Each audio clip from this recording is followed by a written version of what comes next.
Back at it again. Q&A. With Q&A. That's that nigga Q. That's my man A. What's good? So today, we're talking about holding the Negroes accountable. We're talking about holding black men accountable. You know, what does that mean to us? How do we feel when we hear that? When we hear women, especially our black women, ask or say that black men don't hold each other accountable. And that's what we're going to talk about today. We're going to try and dissect this and, delve deep into the conversation of holding the Negroes accountable. Mm-hmm. So how do you feel about that? I agree with that. I feel like a lot of us as black men don't hold ourselves accountable, and we don't hold each other accountable. Because you can look at it two ways. You can look at it as if, holding your brother accountable when it comes to how he treats black women. You can look at it as how he lives his life. So, as two guys who went to college, then questionable things happen in college, and you got if something happens and it happens to be one of your friends that do it, you gotta hold them accountable. So like if y'all at a party and you out with your mans and there happens to be a drunk female around and he does some questionable actions, like you gotta tell your man, like, look, like she's intoxicated, don't do that, or if you hear something about one of your friends saying, oh, your friend raped me or he sexually assaulted me and blah, blah, blah, you gotta confront your friend. You can't just brush it under the rug. And I feel like that happens a lot, especially with us as black men. Yeah, I can agree with that. You got your friend who's in a fraternity or whatever, and he's doing, he's sexually assaulting women, and you turn your blind you turn a blind eye to it because you're like, oh, that's my frat brother or that's my man's, And I agree with that. We do need to hold each other accountable. Speaking of which, I think I told you this. Yeah, I told you this story already. Oh, I see what this. So, yeah, party situation. This is back when I had an apartment, not a house. I had a 2-bedroom apartment, nice little spot in the cut, and I would have get-togethers. I would invite, friends, co-workers, come over. I would cook. We would have a good time. One of the last ones that I had invited a friend over from high school, and friend of a friend, he comes over, and within a couple hours, I'm getting complaints. And the complaints that I'm getting are from majority women. And the complaints initially was just, he's trying to holler at everything in a skirt at the party. He's drinking from other people's cups. Thank God this was before COVID. And the crazy part is, when I have a get-together, the classic red cups, but I always have a permanent marker so everybody can write their name on their cup. That way we avoid the situation. But somehow, I didn't want to do that post-COVID. He still managed to be drinking out of other people's cups. So one particular friend of mine, he spent the majority of the night in her face. And from a distance, it looked mutual. Like, she was giving him a little bit of attention, but it also could have just been, how some women, it could be the alcohol, but it also could be just, I don't want to hurt your feelings, because she is a friendly person. Mm-hmm. So, long story short, she was from out of town, and before getting back on the road, she wanted to lay down and just basically catch her breath for a little bit. Take a little nap, and then hop on the road. So she asked me, she was like, "Aunt, can I go lay down?" I'm like, "Yeah, sure, no problem." Okay, so she goes, lays down, and then the party is still going on, but it's dying down a little bit. People are leaving, and I notice old boy is gone. So I'm like, I start looking around. I check the spare bedroom. Everybody's still in there playing spades. So then I go back to my room. I open the door. She's in bed. He decided to lay down behind her. Now, granted, nothing happened. Like, I was there in the nick of time, but I don't know what would have happened. Like, God forbid I didn't go back there, and who knows? Like, I don't even want to think about it. But I laid into his ass. Because not only is that a bad reflection of yourself, but now you're making me look like I condone that trash. So, yeah, I went off on him. And, of course, because he was just laying there, like, they both were fully clothed and, nothing was happening. He was just laying there. So he tried to play what, I'm not doing nothing. Yeah, you're not doing nothing yet. Like, I just walked in, so who's to say if I didn't come back here, you would have tried something? Like, we don't know. So, yeah, that is definitely something that men as a whole and us black men, we have to do better at. Just holding each other accountable. If you see something, I hate to be cliche, but if you see something, say something. And it doesn't even have to be as serious as sexual assault. It can be something as simple as cheating.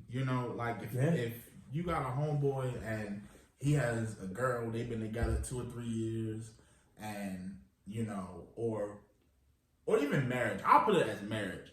You got a homeboy that's married and he's out here, messing around. You need to tell him, like, dog, like, that's your wife. You need to chill. Like, you made a promise before God. If that's what you believe in, with the whole marriage thing, you need to tell him, like, yo, you're married, bro. Like, you need to chill. I like your wife. She's cool. You need to let him know. Like, dog, don't be cheating on your wife. Something even that simple. Because at least you did your part, that you told him, hey, that's wrong. Get it together. I don't know what y'all going through, but, you need to chill. That's your wife. Yeah, as we've been friends for over a decade. And this is my brother, blood or not. And I know for a fact that if I decided to be on nigga time, and nigga time just means doing something dumb, doing something that you shouldn't be doing, but you're doing it anyway. If I decided, and it could be whether it's I pick up a drug habit, whether I'm being dumb with my finances, or I'm cheating, he's going to pull me aside and he's going to say something to me. That's the relationship that we've always had. And I appreciate him for that. Like, you need somebody in your corner that when you are screwing up, they're going to tell you that you're screwing up.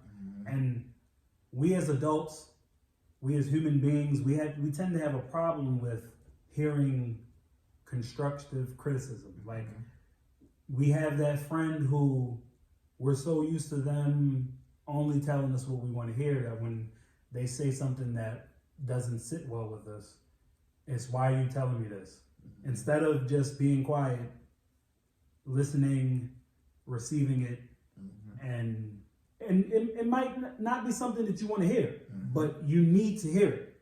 So, that's one thing for me. It took me a while, growing up to learn that. But sometimes when somebody tells you something that it might hurt to hear it, but if what they're saying has merit to it, it has a positive end result, then you need to take heed.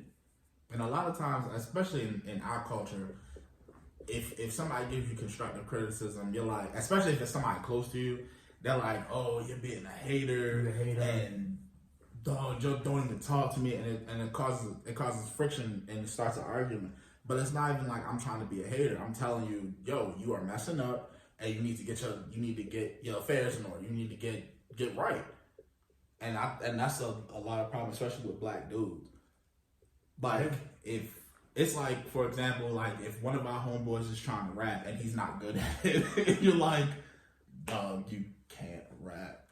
You need a ghostwriter or something. Oh, you're just being a hater. You're mad because I'm blowing up. I'm not. I'm just saying it's not for you. Yeah. And I get that you might want, there might be something that you really might want to do, and you'll say, well, as a friend, you're supposed to be supportive, but you're also supposed to be realistic.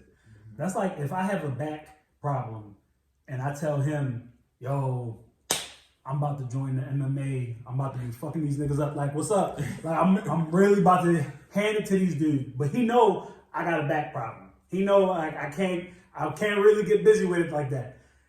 He can support me and let me try and be an MMA fighter and get my ass whooped, or he can tell me realistically, like, is this what you want to do? you sure that's what you want to do? Maybe, maybe you should just buy a UFC game, play it at home, you can be a part of the culture that way. A my player. But yeah, like, we have to get to a certain point where we not only hold ourselves accountable, because if you can't take constructive criticism, how can you be a contributing member of society? Because if you can't hear something and take heed to it and make the changes to better yourself, then how can you be compatible with others, whether it be a relationship, friendship, on the job? Because there's no growth. Right. So that's one thing we have to get under control. Right. And if you surround yourself with yes men, and then when shit hits the fan, you can't blame anybody but, well, I mean, you can blame your yes men, but you can't blame anybody but yourself, because you weren't allowing yourself to take that constructive criticism. If you are, you're a CEO and you're making bad business moves and your company starts going under, but you have everybody saying, keep doing it, you're doing a great job, nobody's holding you accountable. So and then your business tanks. You can't blame anybody but yourself, because you surround yourself with yes men at the end of the day. Basically. So you gotta, we gotta hold each other accountable. If you see your man's messing up and doing some questionable actions, you need to tell him. And as your man, he's supposed to be able to take that constructive criticism. Yeah, you're right. I shouldn't have done that, or I shouldn't be doing that. That's what you got to do, especially as a black man. Yeah. Niggas ain't shit. Because until we men start holding each other accountable, we can't then ask our women to hold themselves accountable if we're not doing it ourselves. Because how can we lead if we don't know when to follow? And there's always a time when to follow. There's always a time when to take a back seat, whether you got to work on yourself, whether it's a growth process. There's always a time to build. And if you can't hold you and your crew accountable, then how can you expect those around you, as far as relationships, work, to do the same? It's not gonna work. Exactly. It really isn't. So if I write a bad movie, you're gonna make sure you let me know. I'm gonna tell you, cause I'm like you, bro. I'm a movie file, bro. So if it's crushing my head, like, this ain't it. Like this script is trash. Like, you might need to come on home. Come back from LA, dog. Like this ain't the one, bro. You are Joel Schumacher.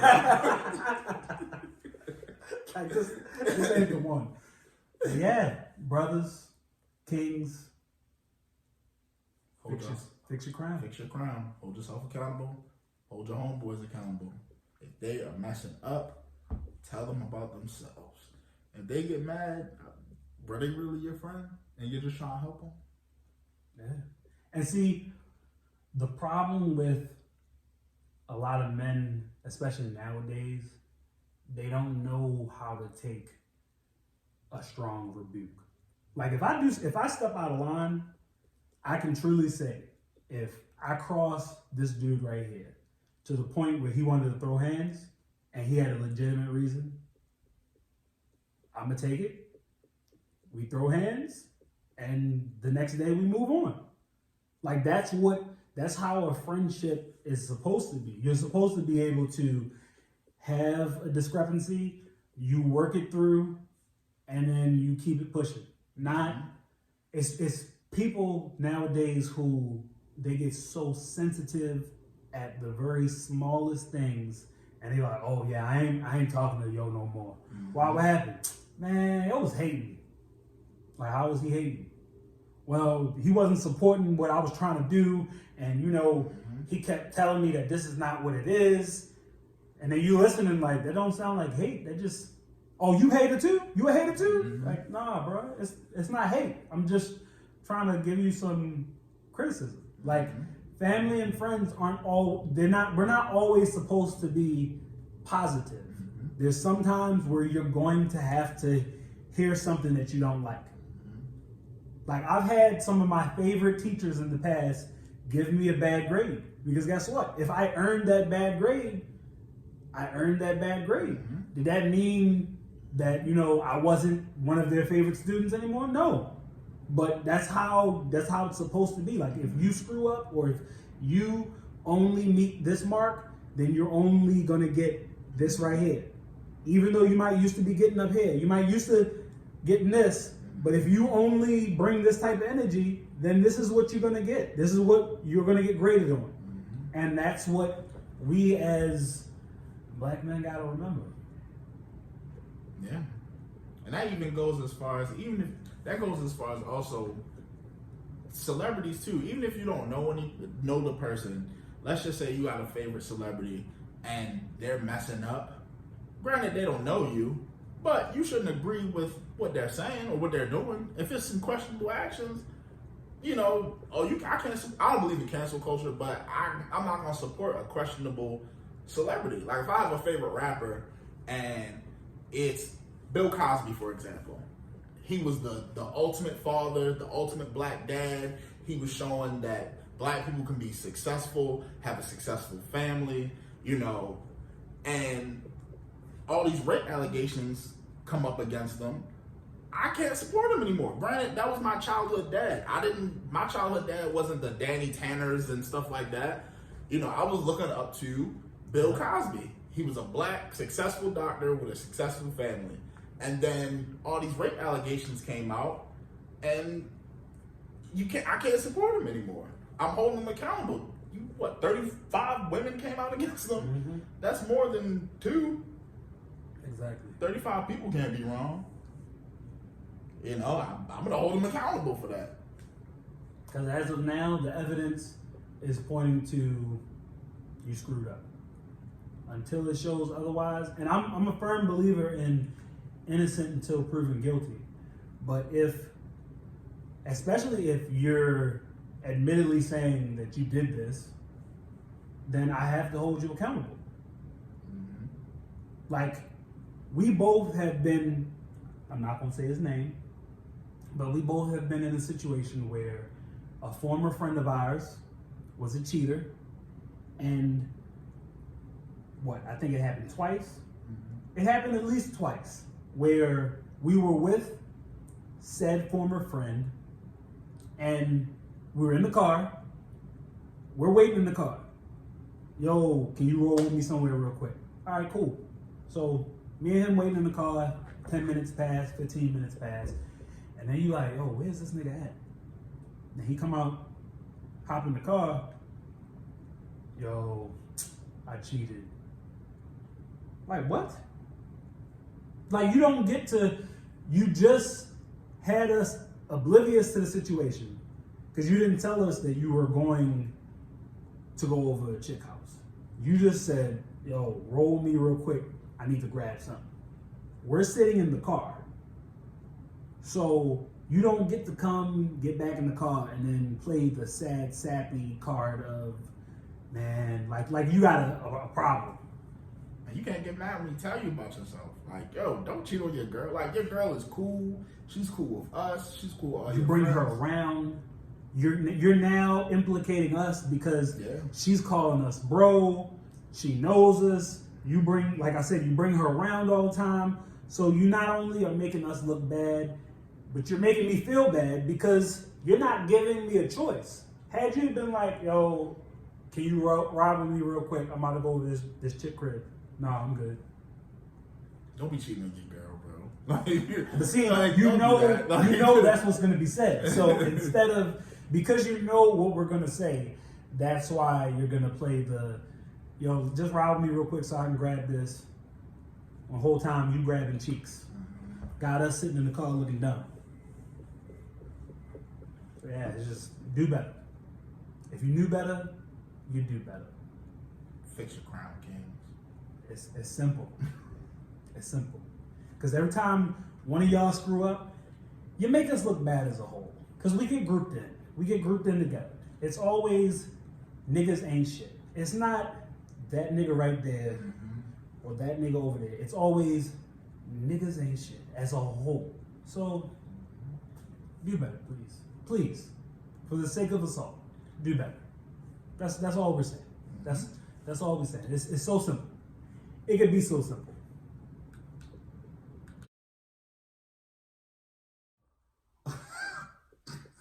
Promiscuous girl. You're teasing me. Wait, what is this? It's XO. The one from Vegas? Yeah.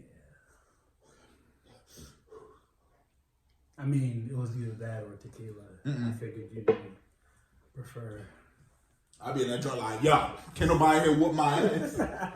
But Quinners, nobody. Nah, fuck them niggas. Cool. Alright, so what we say we was going first? Story time. Yeah. You got a story? What is there a theme? I mean, you say you don't really have no Valentine's Day themes, so I don't. I guess just I mean, if you got any, and I'll just contribute to that. true. Oh, we could re-record the thinking video. Oh, that's right, because you said it was too much cussing in it. Yeah, it was the cussing, and then like at that point, I think we were already a little intoxicated, so it was a lot of body language that didn't mesh well with the camera. Yeah, like, so this bitch ass. Like, I kept doing a lot of this, like I was a cokehead or something. Well, you might as well get your coke in now. Get my coke in now before you move that way. Does this make a big difference? On your side it does. Because I'm closer to the window, so my side is still lit up. Oh, alright. But it got dark over here. Let me see how dark. Not too dark. Man, it ain't bad.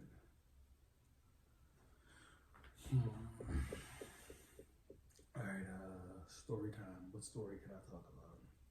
You got any good Valentine's Day stories? I don't think I've ever really had been fortunate enough to experience. I've had like one actual Valentine's Day. Where y'all actually did shit? Yeah, and that was like I'm one for one, Oh. and it wasn't really, that grand. Yeah. Yeah, it was just a simple. See, it don't be working all the time. It's been recording this whole time. No porno. The fuck? Black meat on White Street. Oh shit.